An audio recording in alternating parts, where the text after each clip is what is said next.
Alright, so here we are with lesson 5-3, logarithmic and exponential functions, and we're going to start with a warm-up here. It says use your calculator to evaluate e to the first. So just plug that into your calculator, and it turns out that you get this nice big long decimal number, but basically it's about 2.71. Okay, we're probably good with 2.7 for most of what we do here. So e is this number kind of like pi, and it goes on and on forever and ever, just like pi, but it's not 3.14, it's 2.71. All right, so if e was my base, okay, so again, using e, if I said instead of e to the first, I said e to the x, would the graph of f of x equals e to the x be exponential growth or exponential decay? What I'm really asking is this: is f of x equals 2.71 to the power of x exponential growth or decay? Well, based on what we talked about yesterday, that's growth.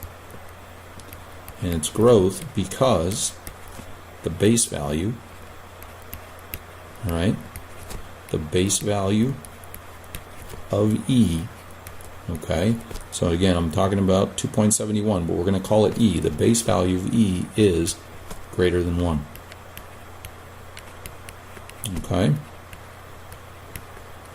So we're going to graph the function e to the x. As we talked about yesterday, we're going to look for a critical value. Okay, so my critical value, again, just a refresher, our critical value is the value that makes our exponent equal to 0.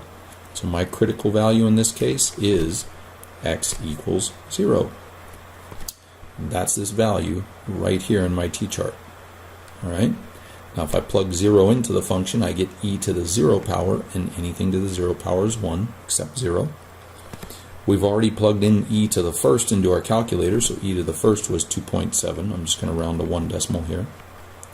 If I plug in 2, I get e to the second power, and I would have to use my calculator for that, but that's 7.4. And if I plug in negative 1, I would again need to use my calculator. E to the negative first power is 0.4.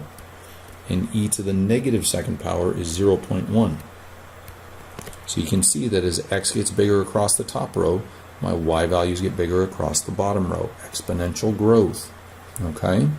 So here we go. Let's graph this. And actually one more thing before we get going here, because there was no plus or minus k at the end, we know that this guy has to have a horizontal asymptote at 0.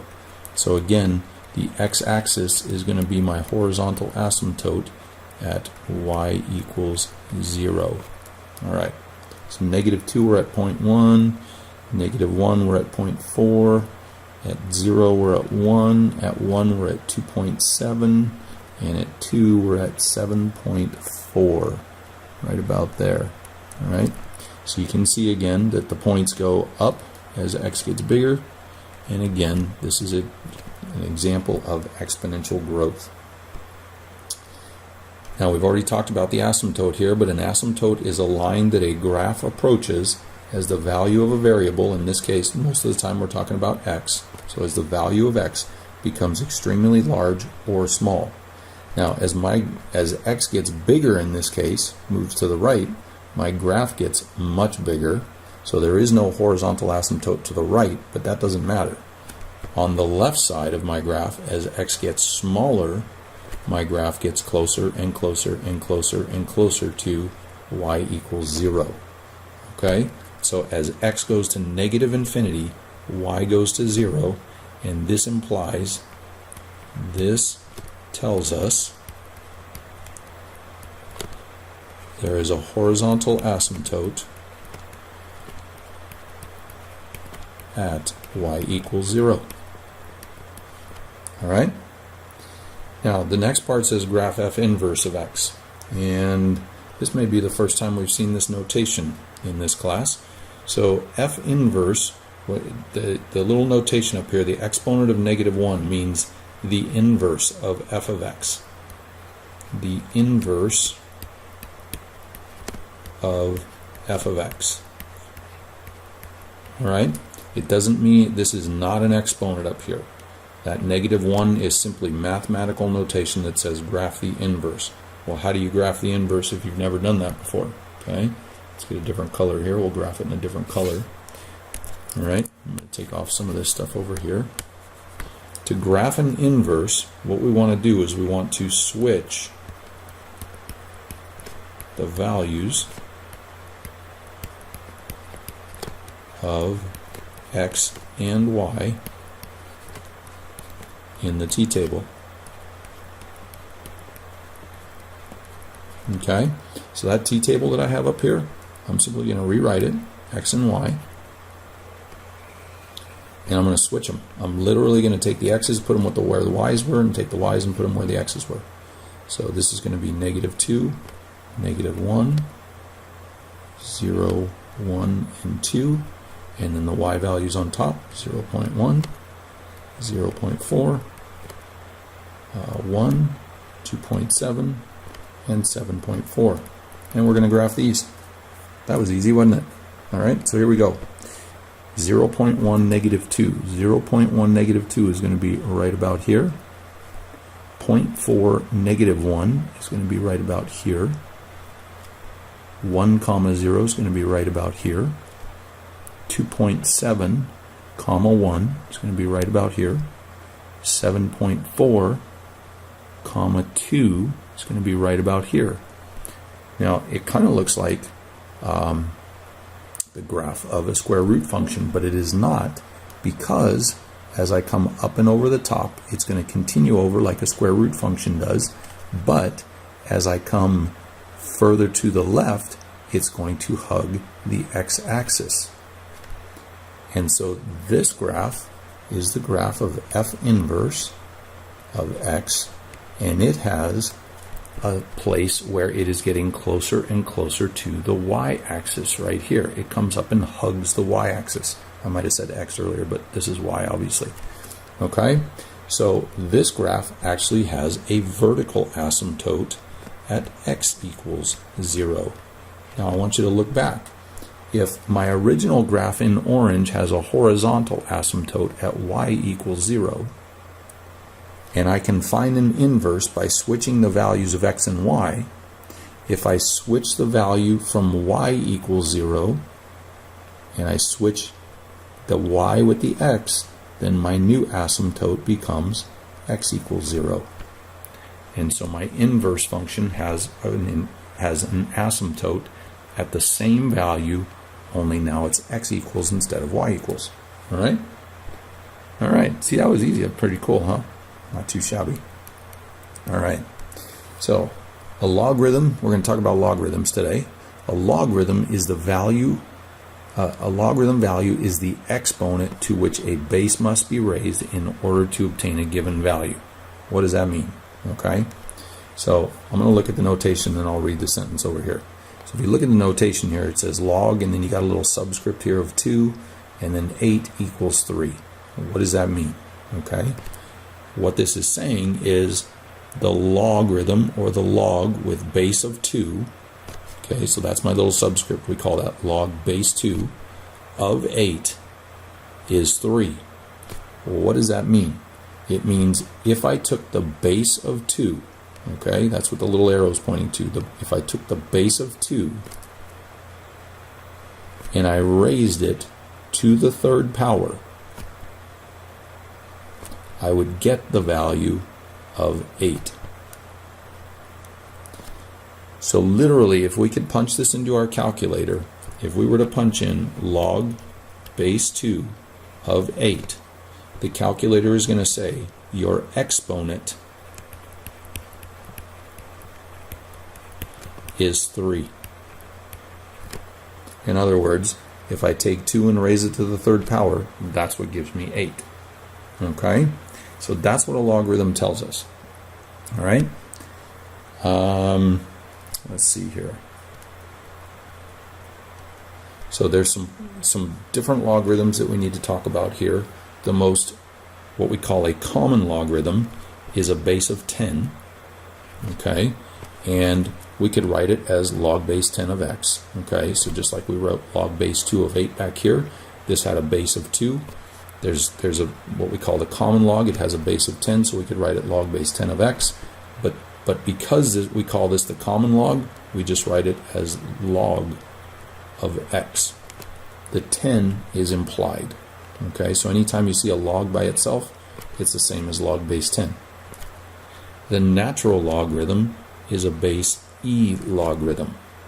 And again, we could write log base e of x, but this one gets its own special notation too, and it's called ln of x. The ln stands for natural log. Okay, so the ln of x is the same thing as writing log base e of x. All right? Okay, let's keep going here. So all we want to do is we want to be able to convert a log or an exponential function to a log function and a log function to an exponential function. And so as we saw in the previous example, and I'm actually going to start with example 2 and then I'll come back up very quickly. So if I look at example 2 number 1, it says log base 5 of x equals 3. All right? So what this is saying is it's saying, look, you're going to take the base of 5, you're going to attach an exponent of 3 on it, and it's going to create this number, some unknown number of x. So this would look like this. It would say base 5 raised to the third power equals what number? Okay? And this one I can actually solve because 5 to the third power is 125. Okay? So that's my value of x. Likewise, I could do the same thing for the next one. I'm going to take the base of a, I'm going to raise it to the 8th power, and it's going to equal 64. And by the way, I have no idea what that one is. You can guess all day long and see if you can figure it out, but it's not 2. So let's look at it. Oh, let's keep going down here on the bottom. This is log, and then there's no base here. So if it helps, you can always just put a little base 10 in here. This is saying I'm going to take base 10, I'm going to raise it to the power of x, and it's going to equal 1,000. All right? So this one is actually saying, what is the exponent? What exponent is needed to make a base 10 into 1,000? Well, 10 to the first is 10, 10 to the second is 100, 10 to the third is 1,000. So an exponent of 3 would take 10, raise it to the third power, and get 1,000. All right? The next one is ln. Remember, ln means log base e of x equals 2. Those two are the same. All right? We don't want to have to write log base e every time. We'll do it for a couple of times here. So I want to take my base e, I want to raise it to the second power, and that's going to equal some number. I don't know what that equals. Actually, we did it on the last page. I think it was 7.4 or something like that. All right? So let's go back up and look at the top. Now we want to do the opposite. We want to change exponentials back into logs. All right? So in order to change an exponential back into a log, I need to know what the base is. So this is my base. Just like in our graphing of exponential growth and decay the other day, that was the base. This is the base value. So when I write a log function, I want to start off with log, and I need to know what base am I using. Well, I'm using base 4. Okay? Well, you'll notice the 3 here is the exponent. So where does the exponent go in a log function? On the other side. What am I taking the log base 4 of? I'm taking the log base 4 of 64. So just like before, I'm going to take log base 4 of 64, and it's going to equal 3. On to the next one. My base value is 8. So I'm going to take log base 8 of what number? Of 1. And it's going to equal what exponent? 0. Next one. This is my base.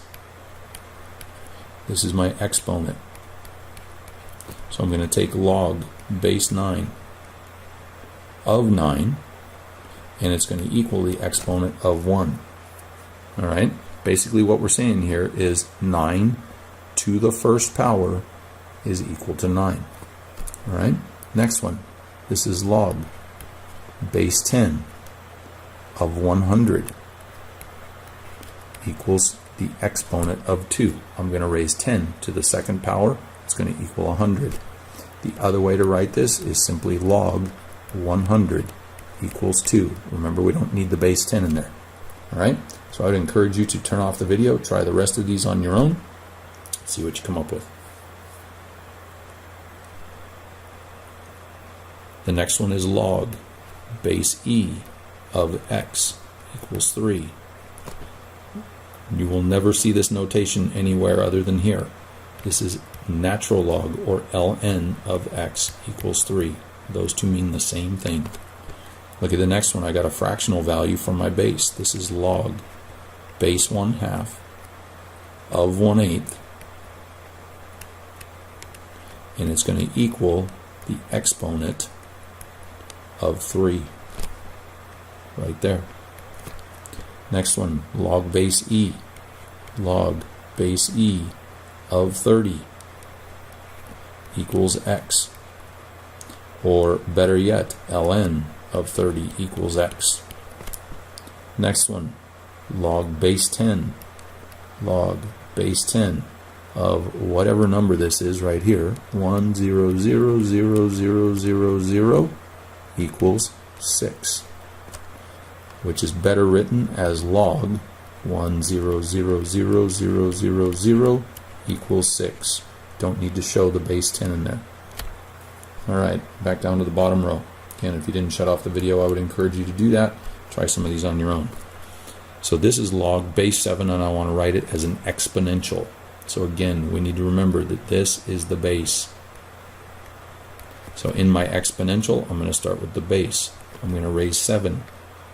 I'm going to raise 7 to an exponent. This is my exponent over here on the other side of the log function.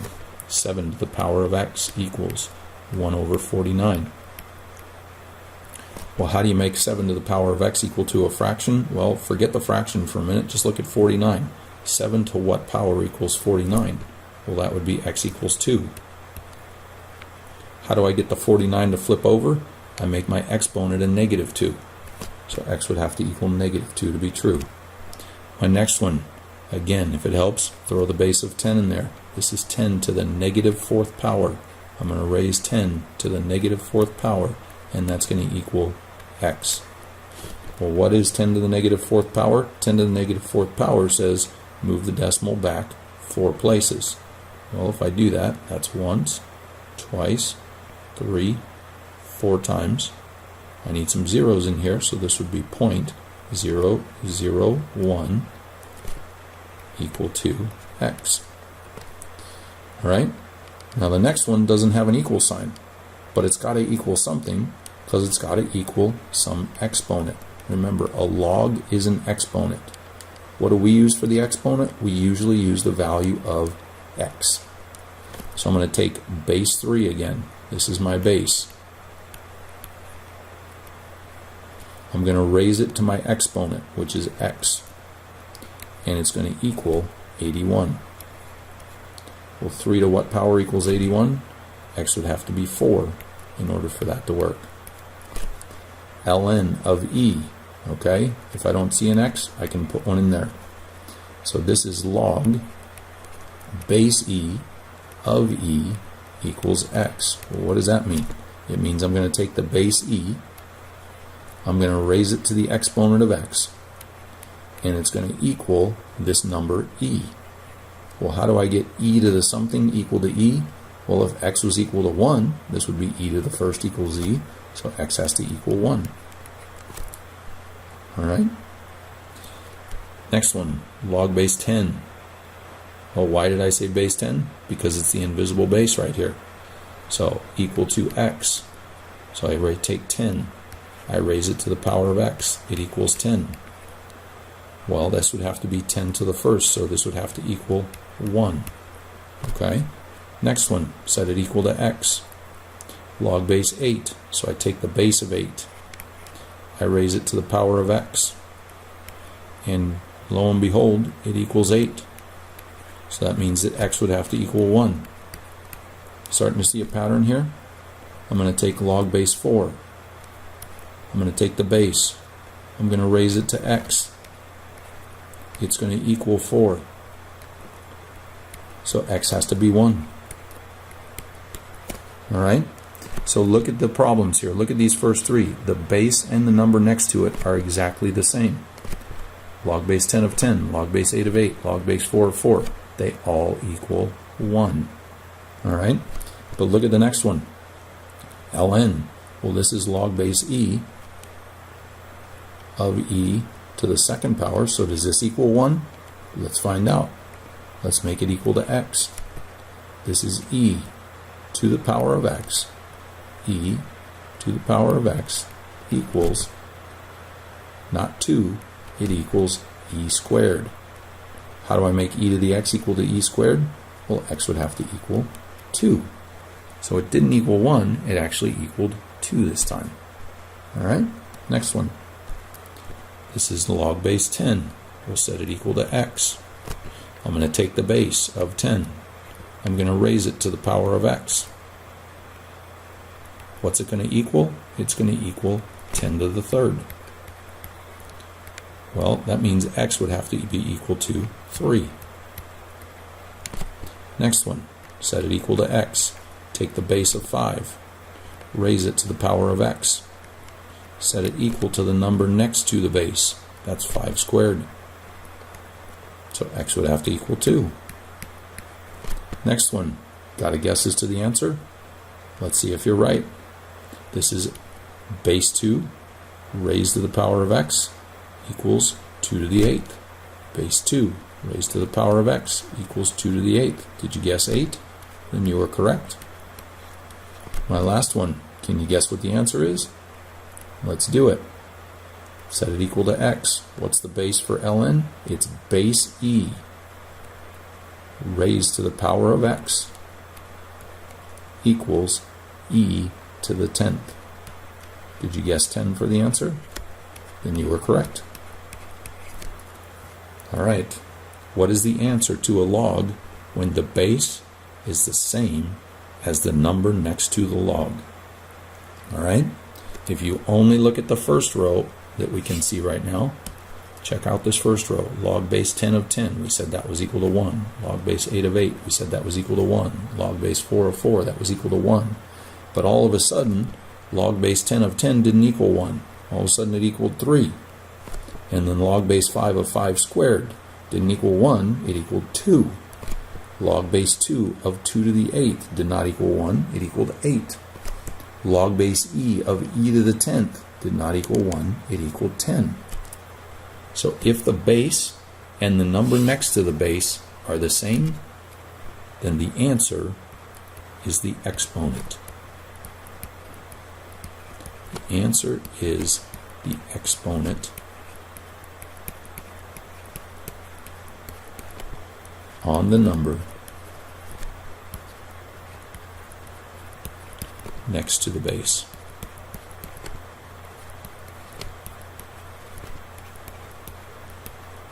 Okay, so hopefully you can see that by going through those examples there. All right, looks like we're done today. Bye-bye.